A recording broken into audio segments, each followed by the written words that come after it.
This is Radio 2 at 21 minutes to 7 o'clock.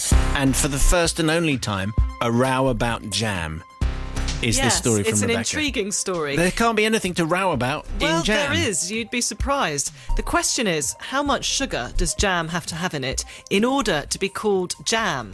That was the nub of a debate. Don't know. Well, I'm about to tell you. In fact, we probably don't know. It was the nub of a debate in the House of Commons today, led by the Liberal Democrat MP Tessa Munt, who's warning that government plans to reduce the sugar content of jams and marmalades will lead to the end of British breakfast as we know it. But ministers say the regulations will help boost exports, and they have the backing of many jam producers, including Clippy McKenna. Hello, Clippy. Hi. Now, this all started because of the particular way your products are made. What's the issue here? Well, it all started with myself about 2 years ago, that I was told that I couldn't call my jam a jam because it didn't have enough sugar in it. And unbeknownst to me, I'd just been making something that tasted like jam, smelled like jam and looked like jam. And now I don't know what I'm allowed to call it anymore. So how do you, I suppose, what products do you use to do the job of the sugar that other jams We have? use British Bramley apples, and that helps reduce the sugar levels but also increases the fruit levels at the same time. So the Europeans eat 3 times as much jam as we do because they have a lower sugar content jam, and I wanted to be able to export my product and be in the game with everybody else. OK, so you had how much sugar exactly in your jam?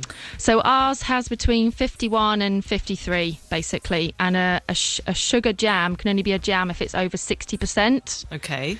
And a 50% and below is what's called a reduced sugar jam, that then have to use like concentrates or like high fructose corn syrups and that kind of thing, or it could be a fruit spread which doesn't have any of that in it, doesn't have any whole fruit in it.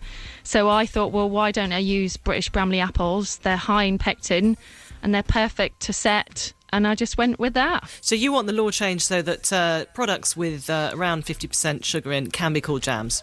Yeah, because at the moment there's no law that can be stated to be called anything that's between 51 and 59%. And I think this is where the MP today has got a bit confused, because I had the support of the Minister of Dr. Vince Cable, as well as other members of the Parliament, to help me able to put something forward to be included within the consultation. She's saying that anything with less than 60% sugar would lead to jams being like fruit spreads that often tasted like mud. Well, I'm sorry, but I'd obviously have to disagree with that. I wouldn't be where I was today. I've been doing Clippies since 2008. I started when I was pregnant with my daughter, and I've been going ever since. And I'm in UK supermarkets. I export to China and the US. And if there was something wrong with my jam, I wouldn't be in business today. Why So should there's there be any obviously something rules? right with it. Why should there be any rules about what's in jam? I think it all came about after the Second World War, when obviously there wasn't a lot of produce available anywhere.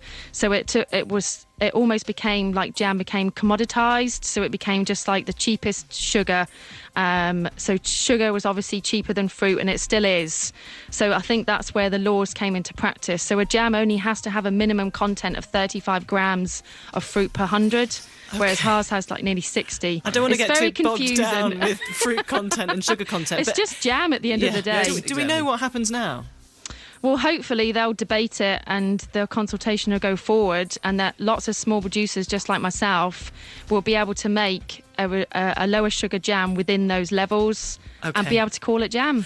OK, well, thank you very much for explaining that. And you're welcome. We'll try and update all our listeners on what happened in that jam. It's a bit jam-gate-ish, isn't it? It's jam. It's just jam. Fruit and sugar. Thanks a lot, Clippy McKenna. Thank you, Clippy. Now let's sort this out.